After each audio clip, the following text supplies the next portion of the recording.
Subscribe to our YouTube channel and hit the bell icon so you never miss a video from Radio 1.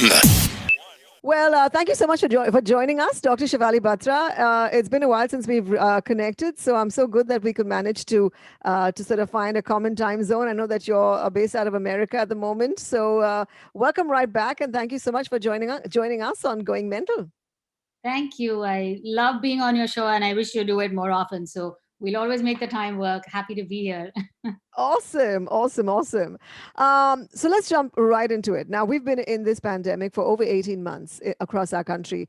What's really come up is the social deficit we're seeing in our children who've been at home, studying from school, schooling from home and all of that. So I'd like you to address the social deficit in our children today who've been at home for over 18 months. Yeah. So how do they cope? Yeah, to actually even understand the whole concept of social deficit, that the thing about online education, parents, children being in the face of each other all the time, no sports, no typical birthday parties, the typical events, and how many kids go to museums and parks, but even then we don't have access to anything outdoors. Even kids who go to temples or churches can go. So what's happening is that the way we live has completely changed. Teenagers and children require social interaction. You need to be jumping in the park and being sweating it out in the sun, and kids aren't able to do that. So this is really changing the whole concept of health, which according to the World Health Organization is not just physical but emotional, social and spiritual well-being. So this social aspect is really being broken down with the social deficit. So I think we need to find a way to connect, because the disconnect is what's creating a lot of havoc on the inside of the mind as well as on the outside in the actual connectivity and social relationships. Because we've gotten very digitalized, yes, and we're on a range of social media platforms, and kids are getting very attached to their Instagrams and Snapchats, but we're missing out on the real world social connections. So I think that actual one-to-one, which happens more with video calling your friends, and uh, finding platforms on which you meet with a friend, let's say for a common cause, being on a forum, sharing. I would even say a lot of kids are actually doing blogs and vlogging and podcasting. These are more interactive and more social. I had a couple of kids even connect with me. They wanted to do an initiative where they could help their own classmates and friends on how to connect. So kids are saying, hey, we want to do this little mini NGO, and we want to do a blog, and can you talk, and can you take a seminar for us on how we should connect with each other. So these are ways you build solidarity with each other, so you don't actually feel the disconnect. That's these are the techniques we need to give our kids. I mean, I know we're giving the usual stuff like play a musical instrument, which is great, you're letting your creativity shine. But you're playing games, board games within the family, and at least small bubble groups that are being established. I think actual board games like Pictionary and Monopoly and doing a jigsaw puzzle and things like that gets you more connected with each other. And even with regard to, like, I've had these several four member families also. Kids are having a lot of conflict with each other. They're just so fed up of being in the siblings face so often and so all the time. So I tell them, you need to explain to the child through action and through example of how to build the connect. So you play team games wherein the father and the mother are in one team at one point. So the two kids are in the same team. Then father and one kid is on one team. Then mother and the other kid is on the other team. So this way, I call it like the IPL. It's not nations competing with each other, but they're merging with each other to compete against their own, and yet feeling the solidarity, because your enemy tomorrow is your friend today. Or so no one really is an enemy in that sense. There's no adversarial interactions. I think we need to teach kids all of these things to vent off that frustration, and to help them really build that connection. Another thing that comes to my mind is photographs.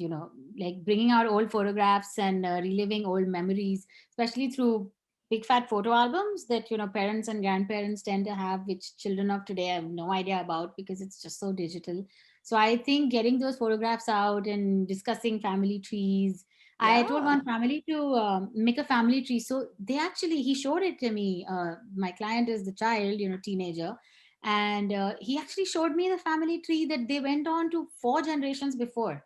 And they just dug out some history. It was such an interesting task. It's almost like researching the World War or something. It just seems that far out. But you Yeah. actually get 3 to 4 generations of your family out, and you're trying to figure who did what and whose profession was what. It gives you a different kind of a social connection and a meaningful sort of personal interaction with your own family. Right. And these things could make a difference. Yeah, absolutely. I mean, whatever it is to try and, reignite their social skills, because, I mean, when they have to go back to school tomorrow or in the near Certainly. future, for example, they will just forget what it means to actually socially interact with another human being. And that is a scary bit. There's That lots of repercussions of the situation today. We'll have to deal with it. Thanks so much for filling us in where that's concerned. I'm going to bring you back on for more right here on 94.3 Radio 1. Okay.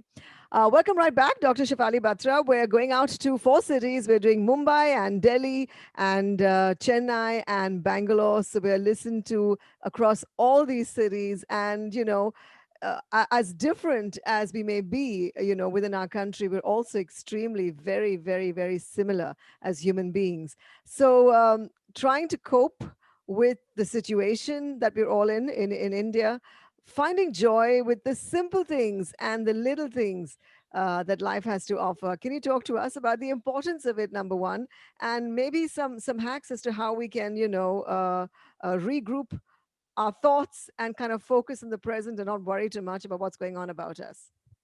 correct, because you see the worries that we have are so big that it's not even that all of them have happened. It's not all happened, but in terms of worry, things always seem big. But when you said joy of little things, I think the little things are never little, but we just don't realize. Like, for example, let me give you an example of watching the sunset. The sun is like the biggest thing we know. It's really not little, but watching the sunrise or the sunset isn't something we really give a lot of importance to.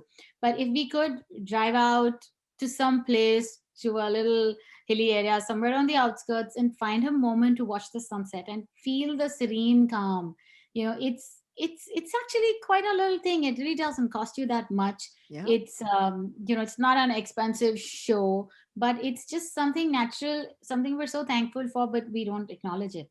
So things like that. I mean, I'm telling you stuff that I do. The other day I saw these beautiful sunflowers. I love Right. sunflowers, and Right. I saw this huge basket of sunflowers. I said, hey, I deserve it. I love sunflowers and I don't need anybody to buy them for me.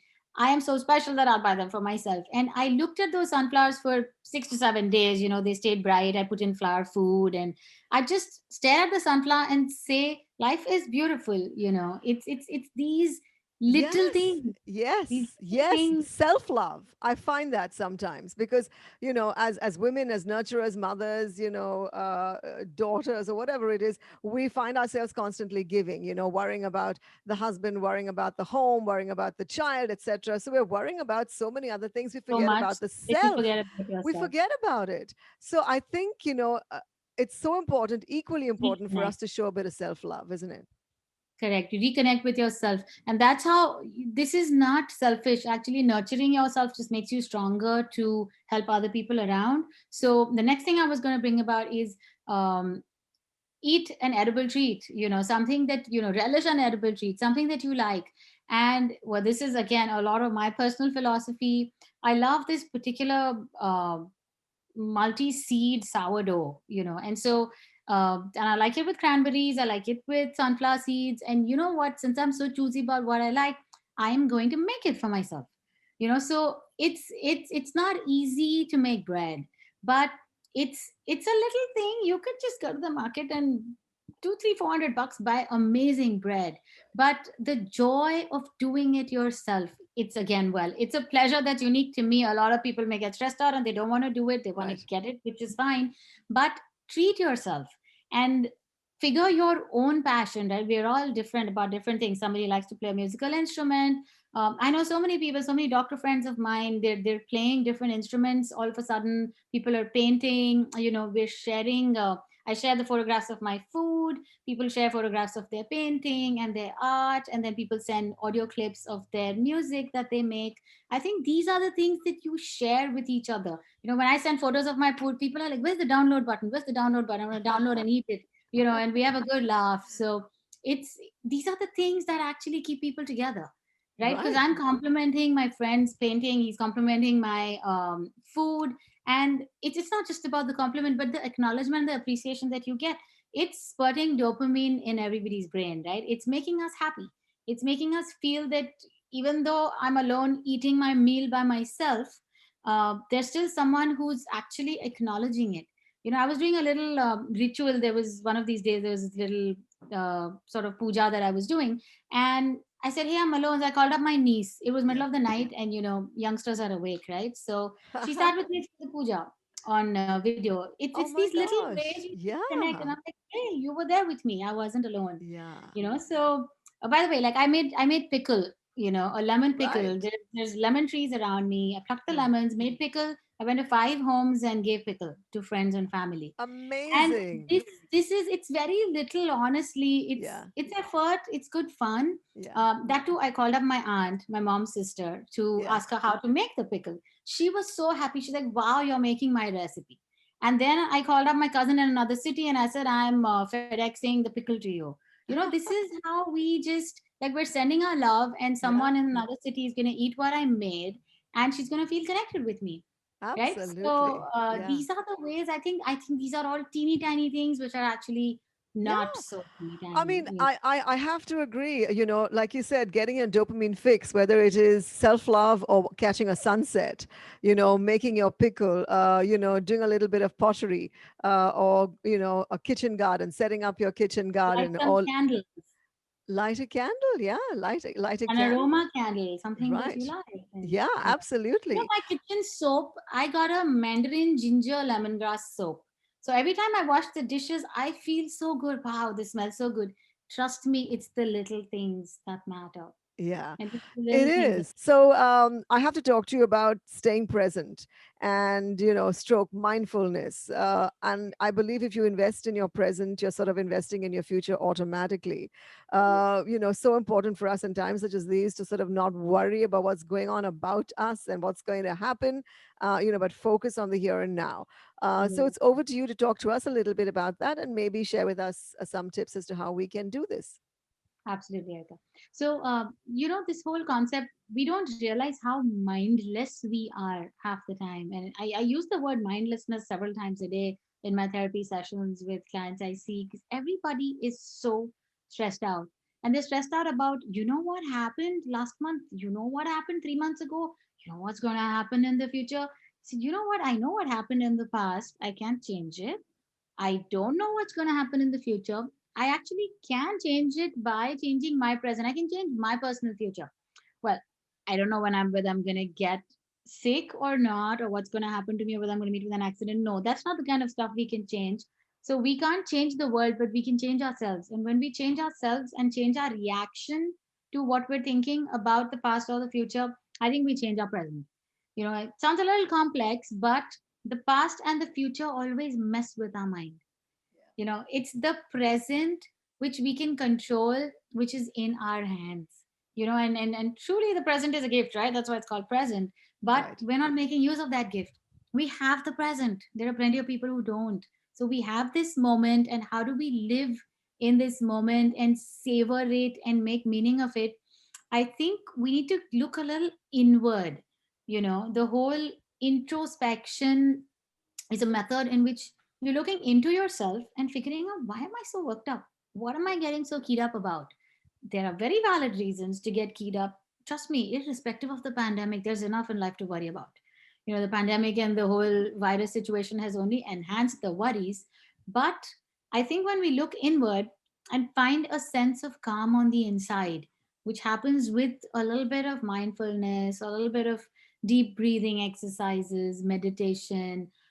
There's a technique called PMR, progressive muscle relaxation, wherein a lot of people I see today are experiencing tightness in their neck muscles, lower back aches, body aches, headaches. pain in the knees, pain in the legs, like everywhere, all these aches and pains without doing any activity. And in fact, they're sitting at home and not moving much, and still they're getting all of these problems. It's because of the stress that's building up. So we need to be a little more mindful and aware of what we're doing to ourselves by overthinking and over worrying. And I think take a little time out to do some deep breathing exercises, some relaxation, progressive muscle relaxation, and that sense of presence. One important tenet of mindfulness is psychological flexibility. That Hmm. means I'm in this state right now, and this may not be good, but the Right. state may move to something better. And I have to Right. allow my mind to believe that this can change, because Right. we're stuck in the negative, so we become rigid and get Right. stuck in the negative. So we've got to kind of unstick ourselves. Yeah. And that's where mindfulness is the answer. Ask anyone, just like take 5 deep breaths.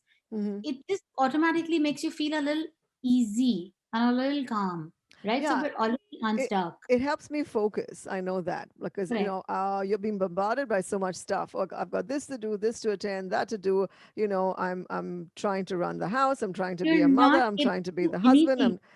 I'm trying to look after the husband. I'm trying to do whatever. And so you're like suddenly your thoughts are all scattered, and You then can't you do 100 things at one time. And when you yeah, think of 100 things at one time, you become incapable of doing even one. So then correct. take a break, get your focus back, prioritize those 100 and get each one checked off the list. So I think a little Yes. bit of deep breathing and meditation would really help. In fact, I have some of my audios on Spotify. Right. Channel is called Shefali Batra Speaks, and there's a deep breathing audio. There is an early morning ritual called the morning mantra, I call it. It's just a Nice. positive affirmation to listen to in the morning. Right. And then there's a pre-sleep meditation, which you could listen to before you sleep. So it assures you of a sound sleep. So that'd be, please check it out. It's called Shefali Batra Speaks on Spotify. These are just ways to bring focus back to yourself. The world may be burning and dying, but you still have to take care of yourself amidst Right. all of that so that you can take Right. care of others too.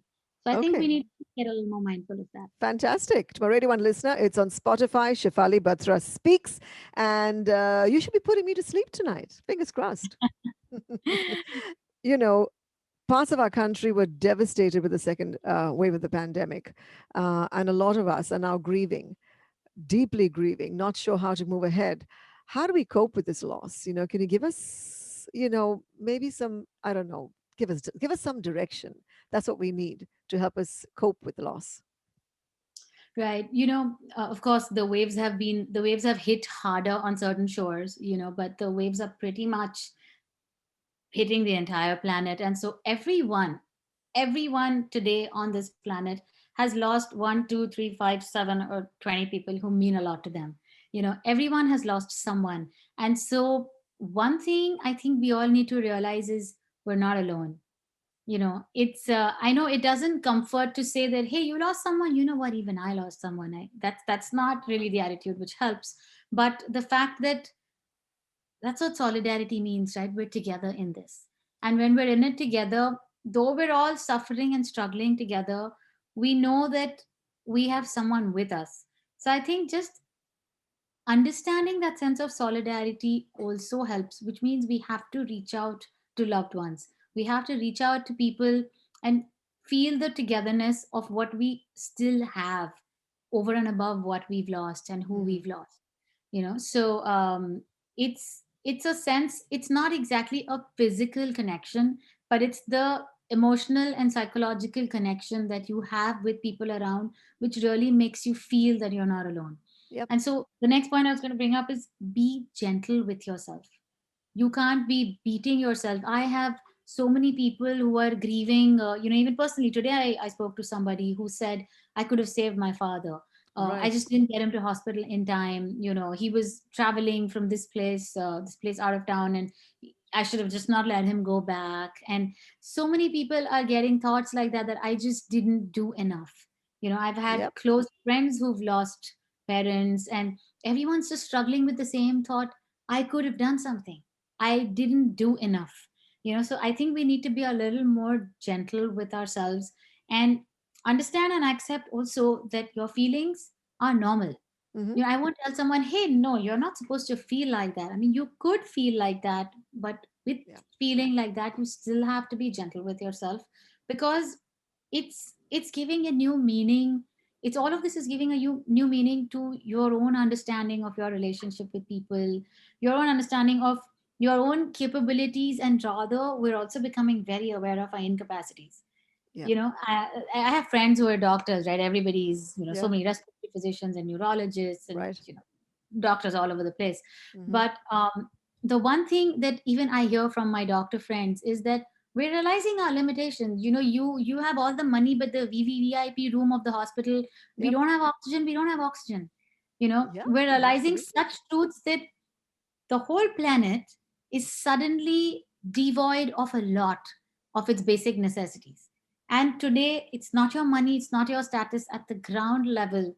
Whether we're a politician or we're a Bollywood star, we we are at the end all simple, ordinary. Well, we're all extraordinary too in our own way, but just to understand the simplicity of life, Yeah. that life can be fickle.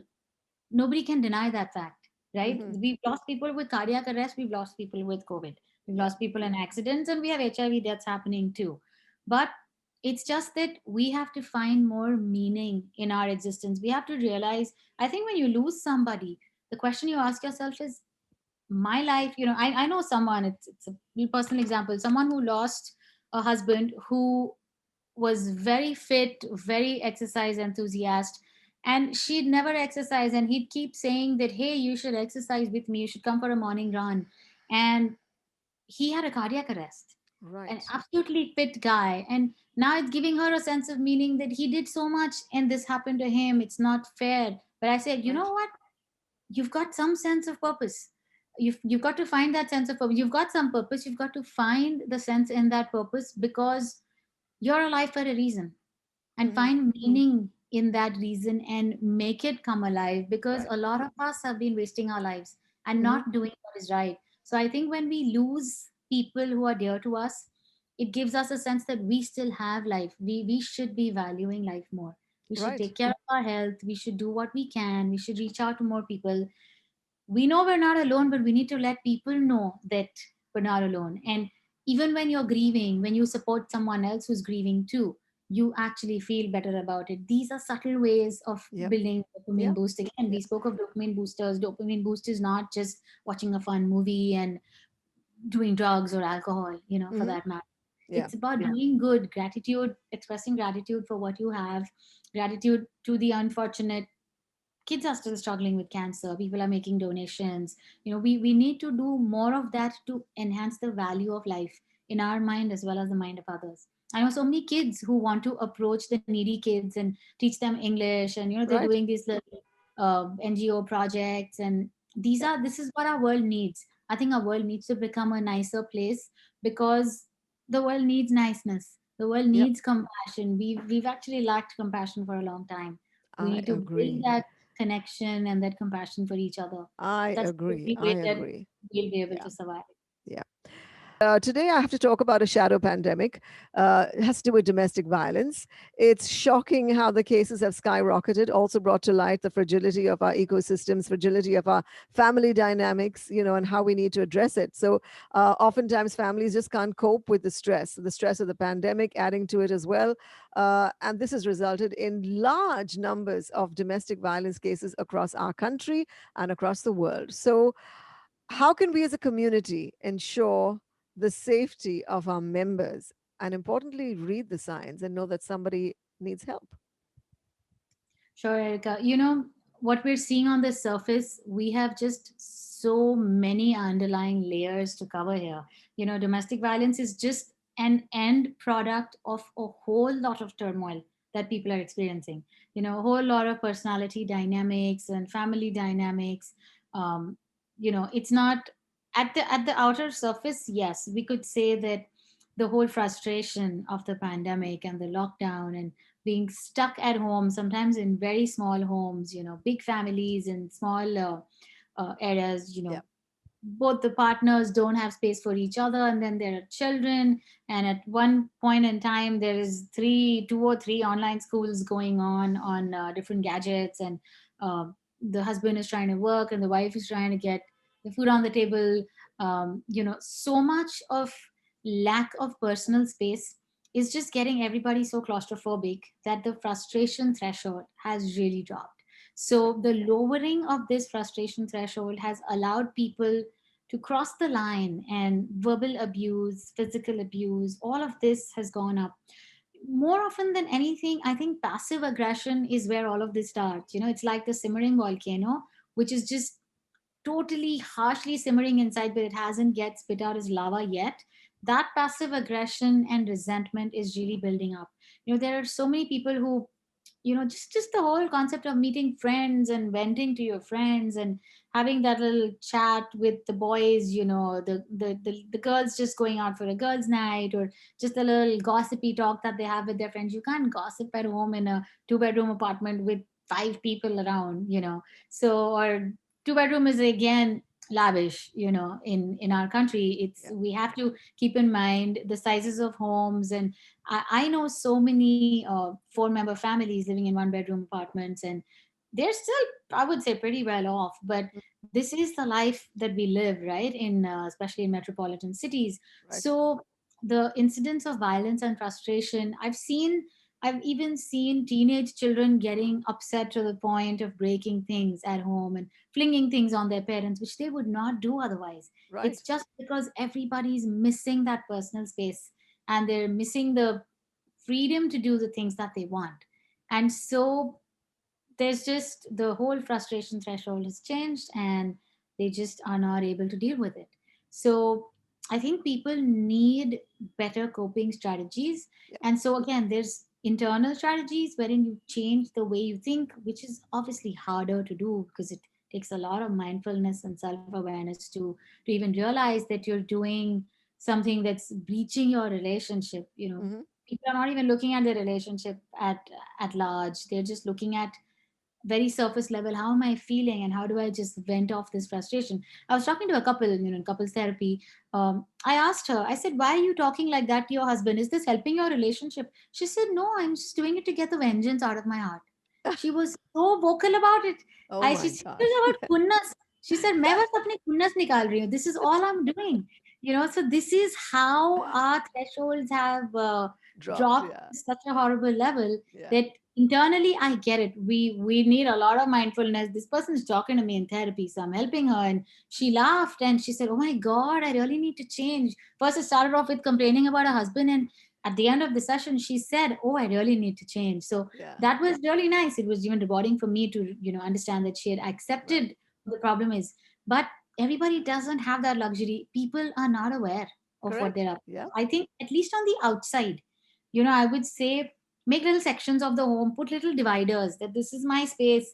Even if I'm snoring and you can hear me outside, this is my space. Please don't come inside. Yeah. I'm going Good. to That's eat a food. good one. Like physical Little, barriers, little literally. cute Mark little it. dividers, just make these crisscross partitions, put curtains, put something, get your personal space. Yeah. Put your headset, watch your own show on Netflix. It's fine. Yeah. I tell families watch a family show together, but Yeah. you can't do it together all the time. So segregate and make a routine that this is me time, this is me and mom time, this is mom and dad time, this is me and dad time. Right. This is everybody time. Yeah. But respect that space. I think that's very important. And I know we can't really step out, but if we can step out to a park or an open space, Yeah. just go out and have your own me time, do your little own workout routine. Put Yeah. on your headphones and do your dancer size, do your Yeah. aerobic, do your Zumba, do your own thing. Yeah. I So from think a that's community really important. perspective, if I if I know, if I sense that there's this particular person that is going through a bit of personal trauma at home, how do we approach that, and how do we get help out to them? For the person. Yeah. Um, it always starts with, even at we talk of like police help and legal help, but everything starts off at a very personal level with somebody near and dear to you. So I think that there always has to be a go-to person. You should have a go-to person. It could be your neighbor, it could be your friend, a family member, it could even be a friend far out in another city or country, but you need to be able to talk to somebody. And that somebody usually would put sense into your head when you're so emotionally charged up. See, when you're in the rut of the situation, you cannot think rationally. Right. Absolutely. Yeah. Scared, you're upset, you're angry, you want to break things, you're probably too scared, so you don't want to speak up to anyone about it, and you're afraid of the consequences. But I Hmm. think a person who you trust can actually, in this case, I'm telling you, legal help won't help. You Right. can't have a social activist coming and talking to this person, because that empathy element will appear like it's lacking. So everybody needs to have that go-to person or a Yep. couple of two people who Hmm. they can talk to about their problems, and they will get unbiased advice. Right. You know, they'll be empathic too, but it just won't be too stern and too, like, it won't be subjective. Because so many times, even in therapy, when I talk to people, they say, but my friends wouldn't talk like that. I said, look, I care a lot about you, but I'm not your friend. Your Right. friend will always be on your side, and your friend will see that your partner is abusing you, but I am seeing how you're gaslighting your partner.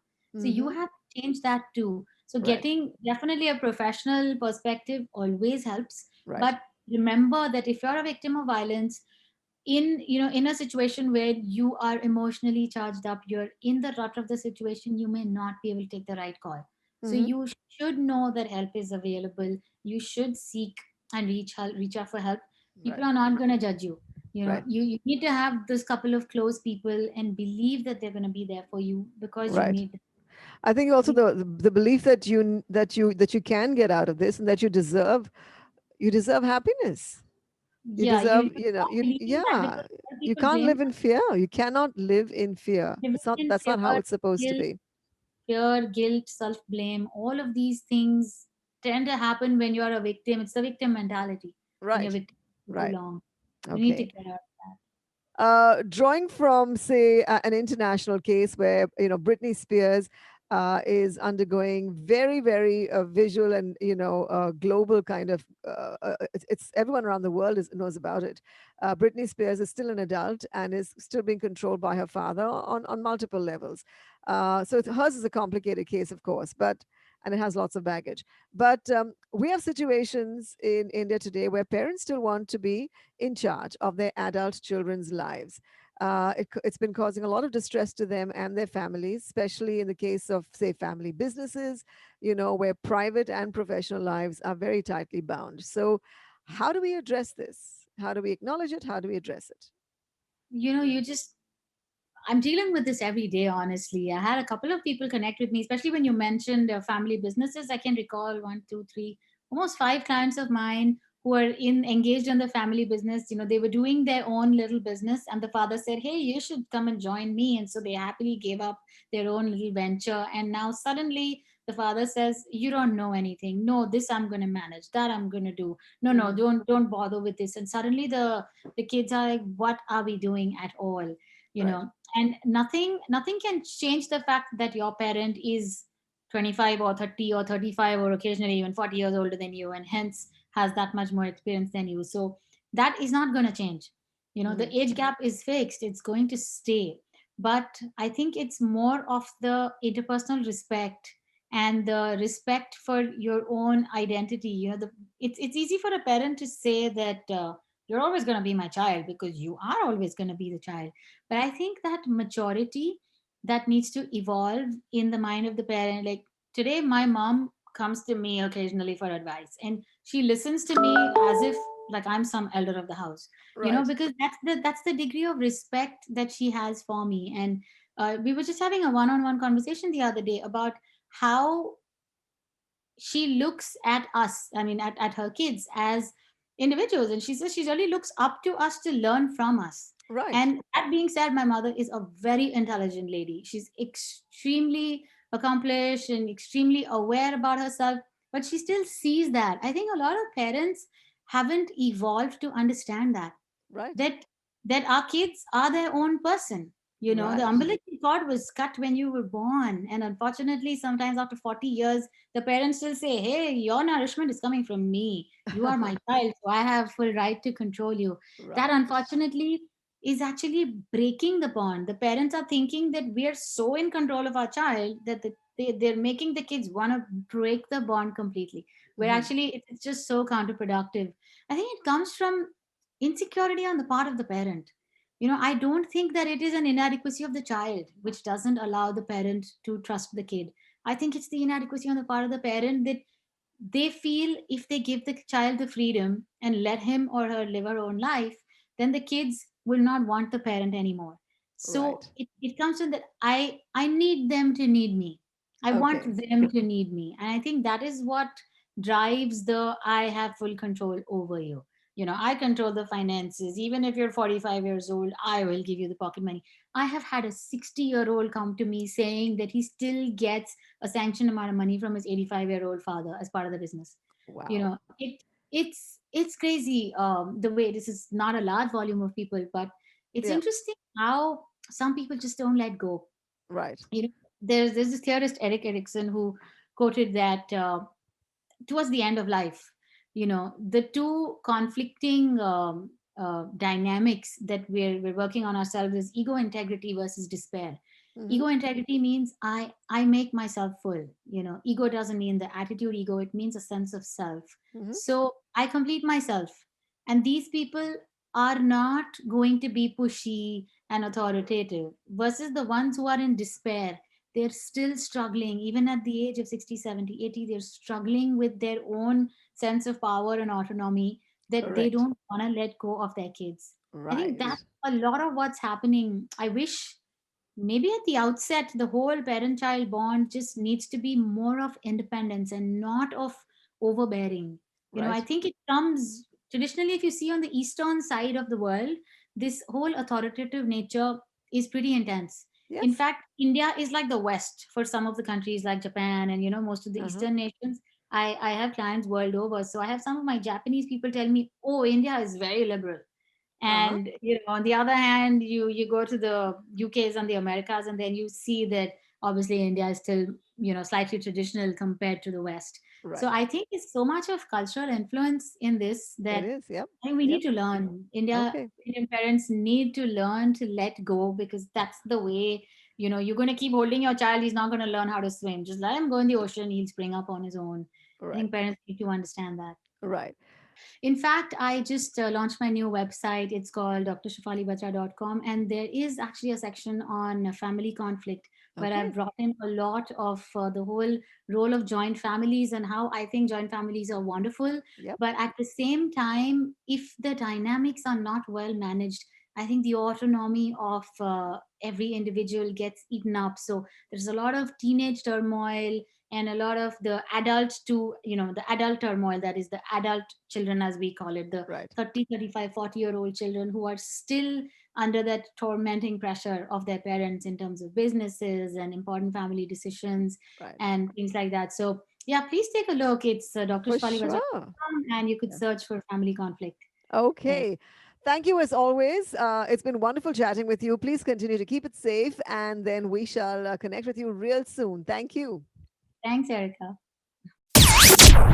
Thanks for watching. If you like this video, then subscribe to our channel and press the bell icon so you don't miss out on more content.